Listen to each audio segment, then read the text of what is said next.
Hi hello வணக்கம் and welcome to 70mm channel. So இன்னைக்கு இந்த வீடியோவில் நம்ம பார்க்க போகிற இன்ட்ரெஸ்டிங்கான ஒரு காசிப் என்னன்னு பார்த்தீங்கன்னா, கல்யாணத்துக்கு அப்புறம் அந்த ஹோட்டலில் நடிகரோட விஜய் மகாலட்சுமி தனி அறையில் குமாங்குத்து அப்படின்றது தான் அந்த காசிப்.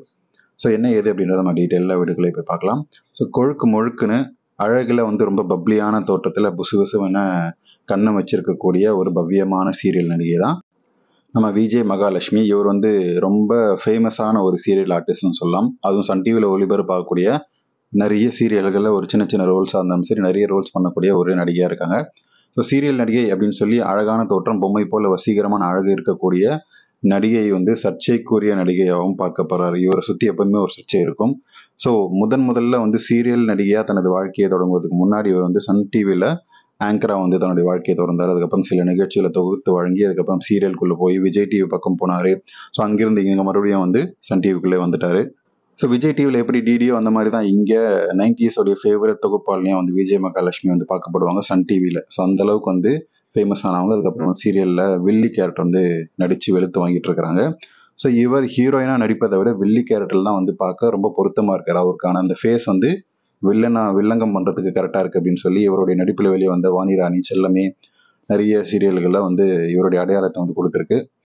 ஸோ இப்படி இவர் சீரியலில் இருக்கும்போது தான் இன்னொரு சர்ச்சையான விஷயமா பார்க்கப்பட்டதுன்னு காதலிச்சு கல்யாணம் பண்ணிக்கிட்டேன்னு சொல்லக்கூடிய ரவீந்தர். ஸோ ஏன்னா அவருடைய உடல் அமைப்பை வச்சு இவர் பணத்துக்காக தான் கல்யாணம் பண்ணிக்கிட்டாரு அப்படின்ற ஒரு இதுவும் இருக்குது. ஏன்னா இது ரெண்டாவது மூணாவது தாரம் கிடையாது. இவருக்கு விஜய் மகாலட்சுமிக்கு 3வது கல்யாணம் அப்படின்னு சொல்லப்படுது.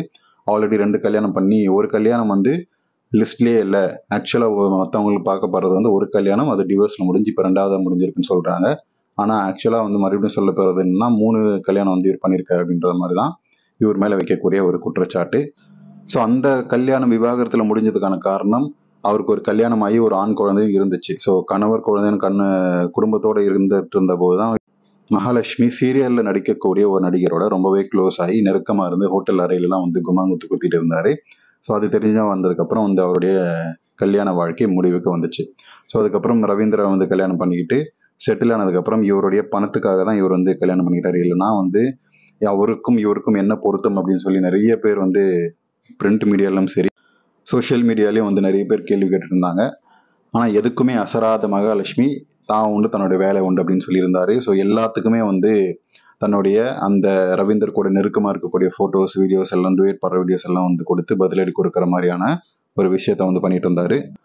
ஸோ இப்படியான நேரத்தில் தான் மகாலட்சுமி தற்போது தாயம்மா அப்படின்ற சீரியலில் நடிச்சிட்டு வராரு. இந்த சீரியலின் ஷூட்டிங் போது நடிகர் ஒருத்தர் கூட ஹோட்டலில் சாப்பிட்டுட்டு மறுபடியும் வெளியே போகிறதுக்கு பதிலாக ரூம்குள்ளே ஒன்றா போகிற அந்த மாதிரியான வீடியோ காட்சிகள் லீக் ஆகிருக்கு. ஸோ திரும்பவும் பழைய குருடி கதவை திறடின்னு சொல்கிற மாதிரி அந்த 2வது கல்யாணம் பண்ணிட்டு இருந்தபோது இன்னொரு ஹீரோ கூட நெருக்கமாக இருந்த மாதிரி இப்பயும் இருக்காரு அப்படின்னு சொல்லி பேசப்பட்டு வருது. ஸோ எது எப்படியோ இன்னும் கொஞ்ச நாளில் அவங்களுக்குள்ளே நடக்கக்கூடிய விஷயங்கள் கண்டிப்பாக வெளியே தெரிய தான் போகுது. அதனால் இப்போ இந்த லீக்கான வீடியோவுக்கு எந்த மறுப்பும் எதுவும் தெரிவிக்கல. 2 பேருமே ஹோட்டல் அறையில் மறுபடியும் குமாங்குத்து பண்ணுறாங்களா அப்படின்றத பொறுத்திருந்து பார்ப்போம்.